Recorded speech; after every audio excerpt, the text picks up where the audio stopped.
Hello everybody and welcome to Lag Poker. Today I would like to show you 3 ways I use the node locking function in solvers, and I hope you can find this helpful.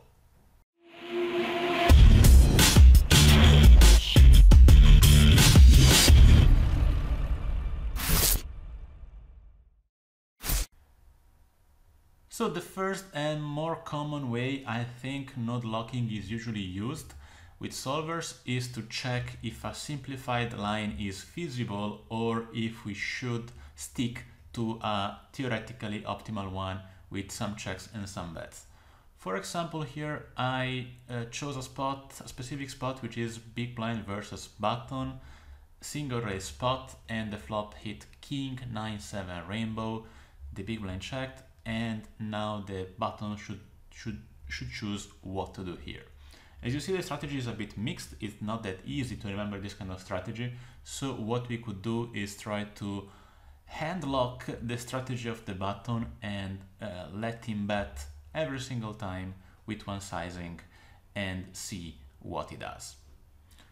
For example, here we may try to see how does it work to bet a range with 1/3 pot bet, and let's see with node locking. So we do hand locking. The pot is 65. We can choose to lock all into the bet 21, which is pretty much about 1/3 pot.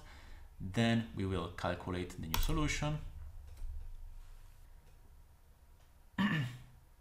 Okay, and as you see, by using this bet range strategy with 1/3 bet, the button lost 0.5 EV. Of course, every time we deviate from the optimal strategy, we are going to lose some EV, but you know, it's okay as long as we don't lose too much EV. I think it's okay to lose as much as 3% maximum EV if this ends up simplifying our strategy, and in this case, as you see, 0.5 is a bit more than 1% of the total EV we had.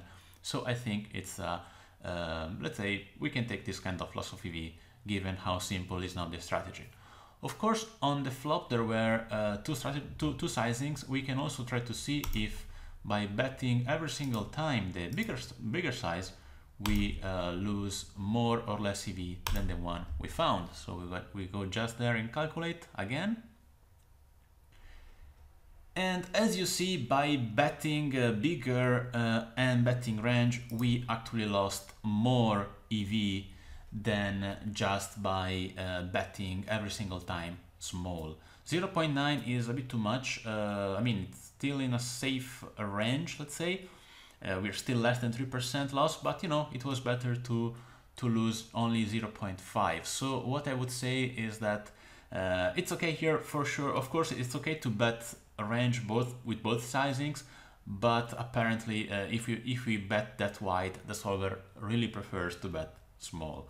So among the strategies we have, I think the best strategy was in this case to bet small range.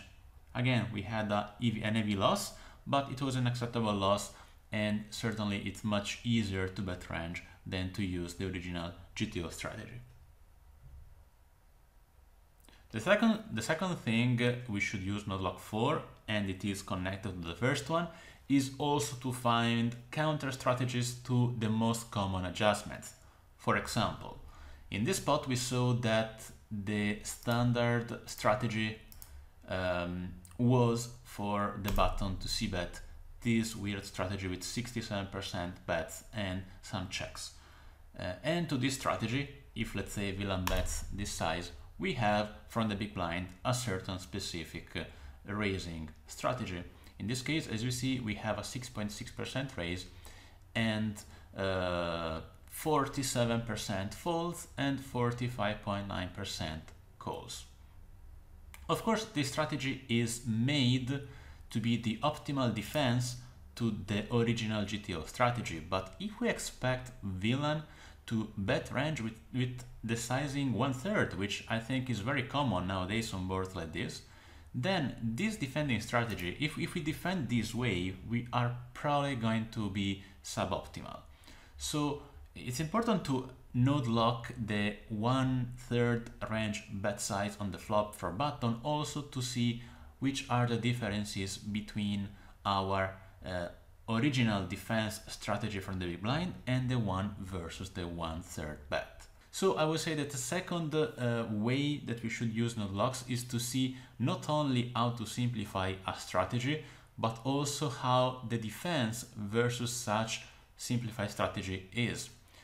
In this particular example, if we chose the bet range on the flop from villain with 1/3 size, for example, we can see that versus this range, our defense strategy is completely different.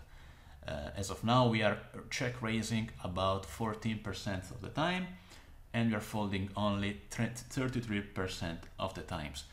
It's a huge difference from what was optimal. So if we study the optimal defense strategy, but our opponents are using a simplified one here, we are going to lose money in the long run because we are not adjust to what our opponent is doing.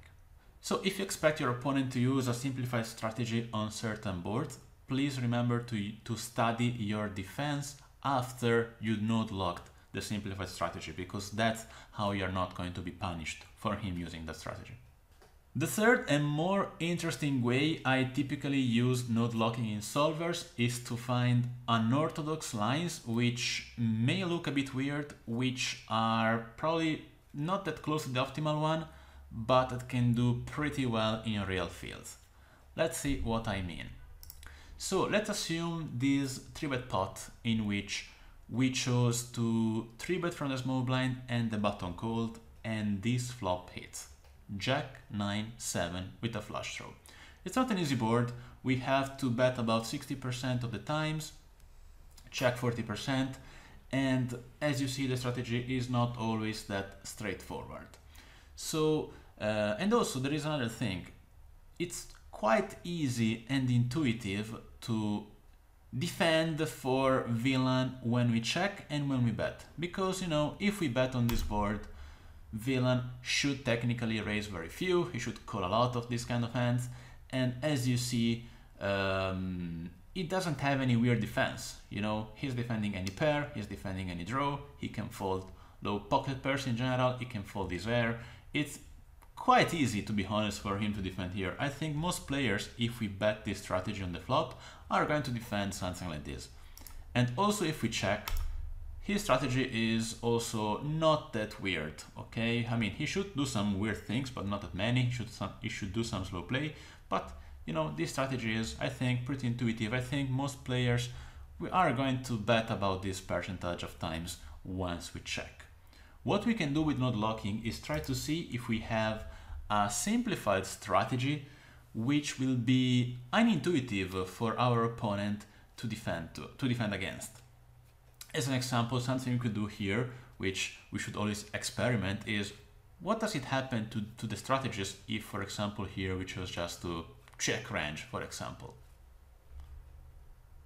So we go to hand locking and we lock the check range, making this very weird strategy for this board, and we calculate to see how much EV we lose. So as you see, with this strategy, we lost a decent amount of EV. We had above 130, we lost 4.2, meaning that we lost, I think, a bit more than 3% that we required, that we wanted to stay in. So technically speaking, the strategy is not something we should go. But there is something interesting that I think we should note, which is this. If we check range, our opponent should do, technically speaking, this. As you see, if we check range on this board, on the texture, villain should check back an insanely amount of time. It should check back more than 9 times out of 10, and I don't think this is gonna happen, to be honest. I think most players here will just bet this is not intuitive, I would say, no? So it's not intuitive to check back this much when I check this flop. So if my opponent doesn't know that I'm checking range, and I do check range, and he uses, let's say, a standard strategy, he is going to lose a lot of EV here.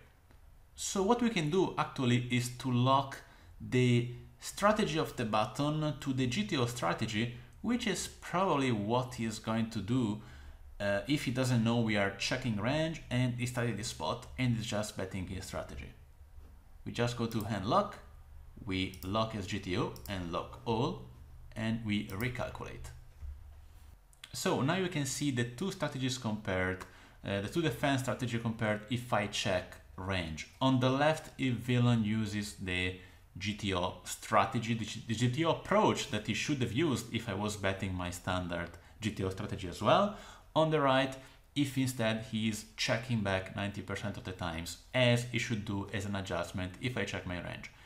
As you see, the right strategy is 2.2 more EV than the one on the left if I check my range, of course, meaning that the overall loss of EV if I check my range but villain is not adjusting to that, I'm going to lose an amount of EV which is all in all pretty low, and therefore I may choose to just check range on that situation, not because in general it's the best line, but because I expect my opponents to adjust poorly to that.